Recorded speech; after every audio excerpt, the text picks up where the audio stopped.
Hey guys, welcome back. The meeting I go to has a lot of people that come from treatment centers and sober livings. We get a lot of people newly sober. That's why I go there.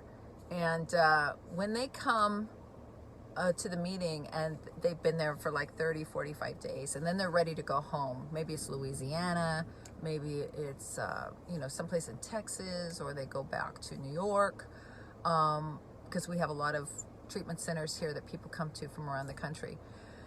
And whenever they go home, they always say to me, oh yeah, my counselor told me to go home and get a sponsor and go to 90 meetings in my 90 days. And I always say, you know what, you should go to 180 meetings in 90 days. You should go one in the morning and one at night. One in the morning and one at night. I mean, when you're newly sober, if you want to stay sober, you better take some action. And I'm not saying forever, but that first 90 days, it wouldn't hurt you to get up in the morning, go to a 7 a.m. meeting. 7 a.m. meetings are great for sobriety because only people that really want to stay sober get up early and go to a meeting before work. That's where the business professionals are. That's where people that really want to stay sober are. 7 a.m. meetings, 6 a.m., 7 a.m. Go to a morning meeting, and then at night, maybe 5 o'clock, maybe 5:30. Maybe that's the time you used to drink after work or come home and make yourself a cocktail. That's a good time to go to a meeting, okay? Or after dinner, whenever that is. So you kind of have bookends in your day, right? So I always tell people, try to go to 2 meetings a day, and instead of looking for a sponsor, look for a newcomer. Look for someone to help, right? If you've been through treatment and you've been going to meetings with me, at least, you've probably done your steps. So you get through your steps, and then once you've been through your steps, your job isn't to find a sponsor and start crying and whining and begging for help. Your responsibility is to take someone else through the steps. So as soon as you've been through the steps, you need to help the next guy, right? That's the whole concept of AA. I don't know when it turned around. I mean, there's an old picture. I'm going to post it.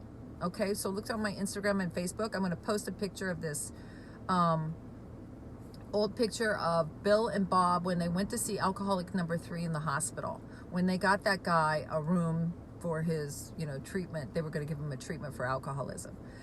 And there's a picture of them, and they're in the chair next to the hospital bed, and the guy's in the hospital bed, right? And they're talking to him, trying to save his life. The trick is, when you come into AA, you get out of treatment, whatever, you're in the bed, and people in AA are taking you through the steps. As soon as you're done with the steps, you got to get out of the bed, and you get in the chair. You can't stay in the bed.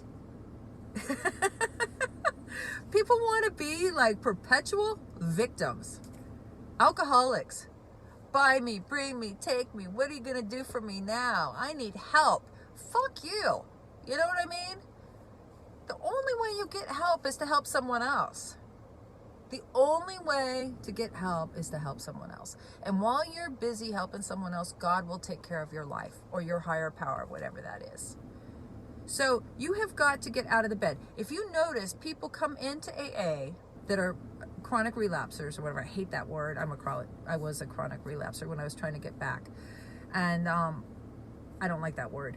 So, but if you're coming in and out of AA and you can't get your footing, especially after long-term sobriety, right? You come in and you're in the bed, you got to get out of the bed and into the chair and start helping, right? You cannot, some people get out of the bed and then they just take off. I'm good, I'm fine, I'm out. Thanks, guys. Well, you can't stay sober. So you come back in, you're in the bed again. Some just keep wanting to be in the bed. They just want help all the time. Needy motherfuckers. Get out of the bed. Even if you don't think you have anything, you have more to give than the guy behind you.